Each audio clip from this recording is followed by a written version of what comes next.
And I don't know if you've been paying attention, but Vladimir Putin, Xi Jinping, the leader of Iran, and other leaders around the world, there is this phrase that's been doing the rounds from all of these people, which is a multipolar world. They keep talking about it.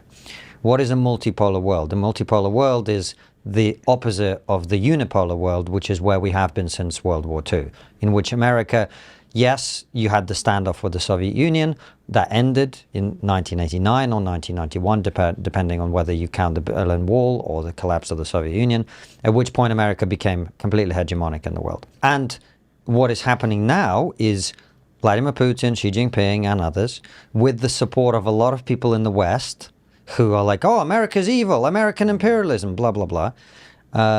They are now tearing down the world order that we've been living under. And this is what it looks like. Conflict here, war here, civil war there, etc. And I believe that we are living through the very beginning of what will be extraordinarily interesting times, so to speak, unfortunately. The Thomas Sowell, who we both love, I mean, he talked about all of this. This is a fundamental, the conflict of vision that he described is the tension between the kind of blank slatism, the belief that anything is flexible, anything can be changed, the power of feelings, emotions, etc., over the idea that the best way to understand how we ought to live our lives is to look at the past and look how human beings have always lived their lives and what has worked and what hasn't. And when it comes to war and conflict, there's a phrase in Latin that has been known for millennia, civis pacem parabellum. If you want peace, prepare for war. If you want peace, you have to be strong.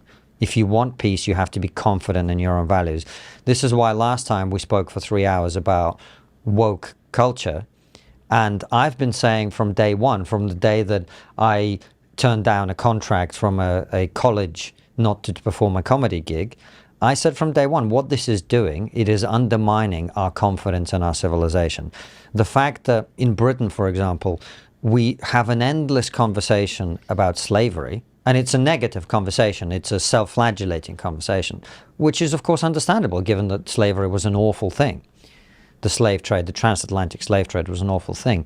What people don't know, and I kind of know this, A, because I haven't been guilted into not knowing it, and B, because they actually teach history in the place that I came from, is that the British Empire was the first empire in history to end slavery. Mm.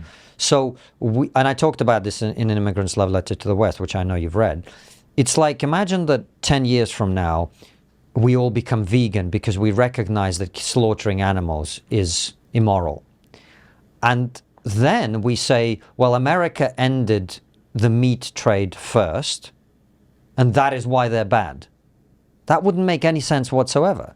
That wouldn't make any sense whatsoever. And it's, so what I see whenever these conversations pop up, and you know, you see at the moment many protests around Western countries, around Israel and Palestine. Most people who are protesting on either side, but particularly on the side on the pro-Palestinian side, they have no idea what's going on. They have no idea where Palestine is. They haven't read the history. They don't know anything about it. But what they do know is which side America is on. And so their support for Palestine primarily is an anti-American based idea or an anti-Western based idea. So we have educated generations of our own citizens to hate their own country, to hate their own civilization, to hate the values of their own civilization. And pulling apart at the threads of that sweater is what's going on. And you're right, one of the things that creates the core of a society, it's the... If you have an hour this week, you can... the interlocking of men and women, right? In families and the reproductive process. There's no getting away from that. You need people in order to be strong economically, militarily, and in every other way. The fact that we increasingly live in societies, it's less the case here in America, but it's still the case here, where the birth rate is plummeting, as you know. Most Western countries are below replacement rate. In the UK, you're not quite there, thankfully, here in the US, but in the UK we have these Extinction Rebellion lunatics running around. Extinction Rebellion are an environmental organization that is linked with another organization called Just Stop Oil. And what these people do is they go around saying we should never use any oil again, and they glue themselves to roads to stop traffic using glue made of oil. That's how smart these people are. And one of the things that these people have indoctrinated people to believe is that having children is bad. The greatest environmental impact you can possibly make on the world is to have a child. This is a death cult. It's a religion of it's a religion of suicide, that what we are living through in the West. It's a religion that seeks to undermine every single thing that has made the West successful. We talked about it this last time, and that is what we're seeing. We're seeing a civilization that has lost confidence in itself, and is therefore unable to defend or assert its values internally, let alone project them elsewhere. Yeah,